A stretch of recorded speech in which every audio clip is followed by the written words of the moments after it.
Hello students, welcome back to study with Deep YouTube channel. And आज के इस video में हम लोग देखने वाले हैं क्लास 9 इंग्लिश के पीरियोडिक टेस्ट फर्स्ट के क्वेश्चन पेपर को। ये क्वेश्चन पेपर बहुत ही ज़्यादा इंपॉर्टेंट है क्योंकि इस क्वेश्चन पेपर में जो क्वेश्चंस पूछे गए हैं वो आपके पीरियोडिक टेस्ट में आ सकते हैं। तो मैं आप सभी से कहूँगा कि आप इस पीरियोडिक टेस्ट के क्वेश्चन पेपर को अच्छे से खुद से सॉल्व करके देखिएगा। आपको सारे आंसर्स आते हैं कि नहीं वो करके देखिएगा। मैं ये तो नहीं कहूँगा कि ये क्वेश्चन पेपर आपका पूरा का पूरा आ जाएगा, लेकिन हाँ, इनमें से ज़्यादातर क्वेश्चन आपके एग्जामिनेशन में आ सकते हैं। तो आप लोग इन सारे क्वेश्चंस को अच्छे से एक बार करके देख लेंगे कि हाँ, आपको इनके आंसर्स आते हैं कि नहीं। मैं पहले बता रहा हूँ कि ये जो क्वेश्चन पेपर है ये 40 मार्क्स का है, जिसके लिए आपको 1.5 घंटे का समय मिलेगा। हो सकता है आपके स्कूल में जो एग्जामिनेशन हो वो 20 मार्क्स का हो और उसके लिए आपको 1 घंटे मिलेंगे, तो आप उस हिसाब से एडजस्ट कीजिएगा। अगर आपके एग्जामिनेशन 20 मार्क्स के हो रहे हैं तो उसमें आपको पैसेज ये सब देखने को नहीं मिलेगा इंग्लिश में, तो आप उस हिसाब से एडजस्ट कर लीजिएगा। आपका ज़्यादा फोकस लिटरेचर वाले सेक्शन पे आप अपना कीजिएगा। आपके एग्जामिनेशन में पैसेज नहीं पूछा जाएगा, लेकिन अगर आपका एग्जामिनेशन 40 मार्क्स का हो रहा है तो पूरा फोकस यहीं पे दीजिएगा क्योंकि आपके पैसेज भी आपके एग्जामिनेशन में पूछे जाएंगे। तो चलिए हम लोग क्वेश्चन पेपर को शुरू करते हैं। उससे पहले जब चैनल पर नए हैं तो चैनल को सब्सक्राइब करके बेल आइकन को प्रेस करके और प्रेस कर लीजिए क्योंकि मैं आपके लिए ऐसे एजुकेशनल गणित लाता रहता हूँ। चलिए स्टार्ट करते हैं। स्टूडेंट्स, मैं एक बार फिर से रिपीट कर दे रहा हूं कि ये जो पेपर है ये 40 मार्क्स का है। अगर आपके स्कूल में पीरियोडिक टेस्ट 20 मार्क्स का होता है तो आपके क्वेश्चन पेपर में आपको पैसेज ये सब देखने को नहीं मिलेगा, तो आप उस हिसाब से लिटरेचर वाले सेक्शन पे ज़्यादा फोकस कीजिएगा और उन सारे क्वेश्चंस को अच्छे से करके जाइएगा। हो सकता है इनमें से कुछ क्वेश्चंस आपके एग्जामिनेशन में आ जाए। ओके, जैसा कि मैंने पहले भी कहा, सारे के सारे क्वेश्चन मैच नहीं करेंगे, लेकिन कुछ क्वेश्चन मैच कर सकते हैं। तो चलिए देखते हैं। सबसे पहले आपको बताना चाहता हूँ कि यहाँ आपको पैसेज दिया गया है। ओके, तो पैसेज तो आप लोग खुद से पढ़ेंगे। सबसे पहले आप पैसेज पढ़ें और इसे सॉल्व करने की कोशिश करें। ओके, देखिए पाई चार्ट वाला एक पैसेज आपको दिया गया है, यानी एक फैक्चुअल पैसेज है। बेसिकली देखिए पैसेज आपके 2 टाइप्स के होते हैं। ओके, तो उसमें ये फैक्चुअल पैसेज है। फैक्ट्स के बेसिस पे आपसे कुछ क्वेश्चंस यहाँ पे पूछे गए होंगे। मैं बिल्कुल धीरे धीरे यहाँ पे मूव कर रहा हूँ, आप आसानी से पढ़ सकते हैं एक एक पैराग्राफ को। उसके बाद क्वेश्चंस को आप अच्छे से करिएगा। 4th पैराग्राफ, अब मैं उम्मीद करता हूँ कि आप सभी ने पढ़ लिया होगा। उसके बेसिस पे आपको कुछ क्वेश्चंस का आंसर करना है। ओके, जैसे कि पहला क्वेश्चन है, in the line dash fit for exploitation the word exploitation does not refer to. इनमें से किस वर्ड का मतलब एक्सप्लॉयटेशन नहीं होता है, ये आपको यहाँ पे बताना है।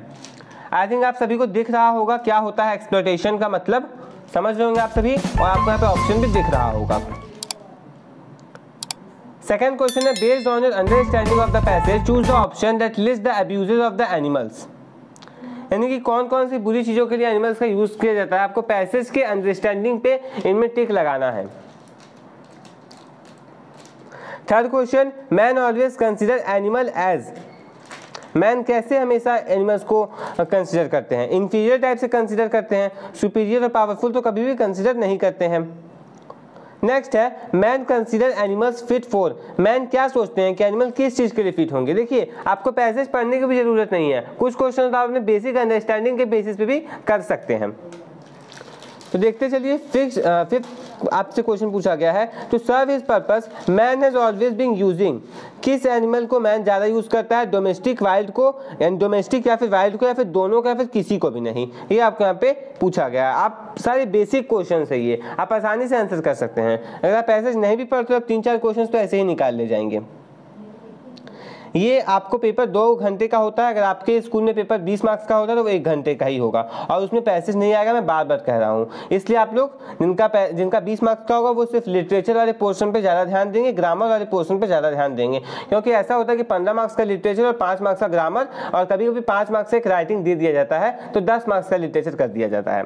ओके, लेकिन अब क्या हो रहा है, लगभग स्कूल्स में 9th-10th में भी 40 मार्क्स का ही टेस्ट लिया जाता है, तो उस अकॉर्डिंग आप लोग इसे देखिएगा। 7th है, society for prevention of cruelty to animals aims to change the attitude of man towards.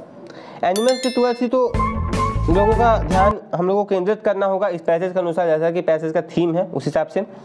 It is very disappointing that animals are still all of this होना चाहिए इसका आंसर। हम उन्हें आज भी बैड तरीके से ट्रीट करते हैं, टॉर्चर करते हैं, आज भी उनका किलिंग लगातार जारी है। तो ये सब बेसिक क्वेश्चंस का आंसर आप खुद भी दे सकते हैं। तो यहाँ पे आपको 8 मार्क्स मिल गए इस पैसेज के। अब आता है लिटरेचर 6 मार्क्स का।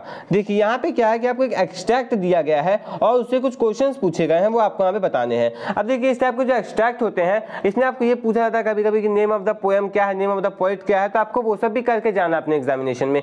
आपको name of the poem, name of the poet याद करके जाना। 2-3 चैप्टर्स तो आएंगे ही, 2-3 पोएम्स तो आएंगे ही, तो आपको सिंपली याद भी हो जाएगा कि नाम क्या है और पोएट का नाम क्या है।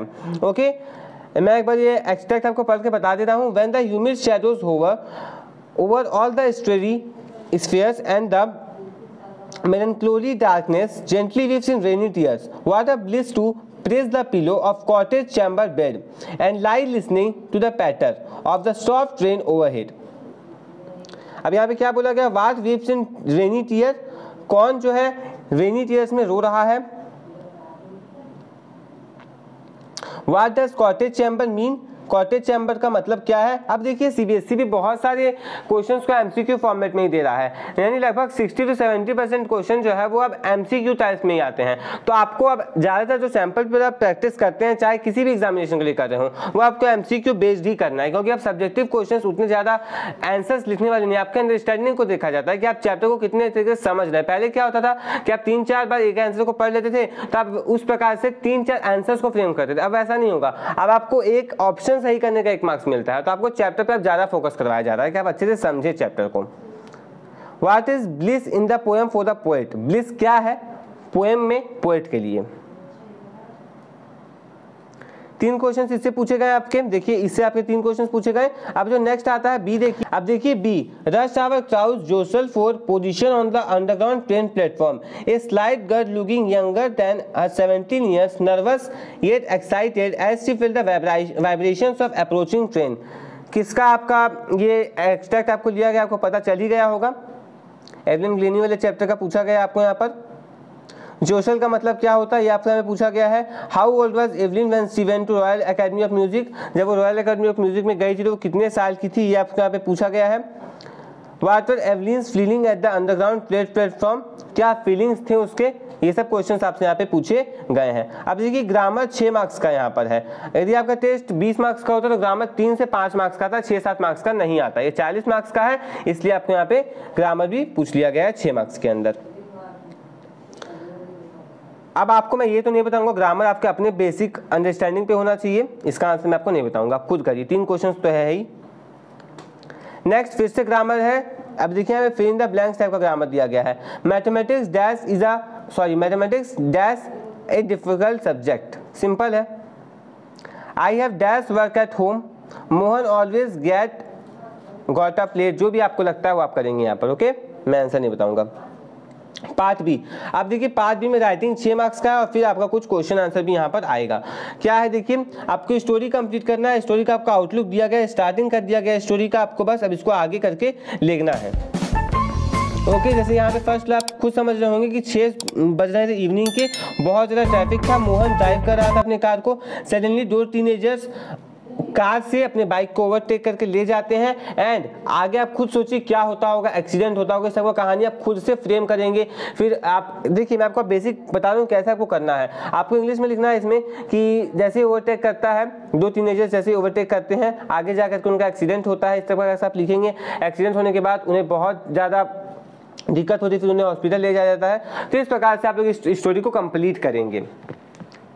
ओके, आप कुछ और सोचते तो कुछ और भी लिख सकते, कोई जरूरी नहीं कि एक्सीडेंट वाला ही इंसिडेंट आपको यहाँ पे लिखना है। नेक्स्ट देखिए इस प्रकार से यहाँ पूछा गया है कि I had gone to my tuition classes in the evening, the weather was pleasant, when I came out of the class to go to home suddenly it become dark and, अब बारिश होने लगेगी या फिर बोल सकते बादल काले हो गए, तब आगे क्या होगा आप खुद सोचिए और लिखिए। तो स्टोरी कंप्लीट करने की बहुत बड़ी बात नहीं, ज़्यादा आपको लिखना नहीं पड़ता है, इसमें 100 से 120 वर्ड काफ़ी होते हैं। Answer in 3 questions from below in about 40 to 50 word, जिनका भी टेस्ट 20 मार्क्स का है वो इन सारे क्वेश्चंस पे ज़्यादा फोकस करेंगे।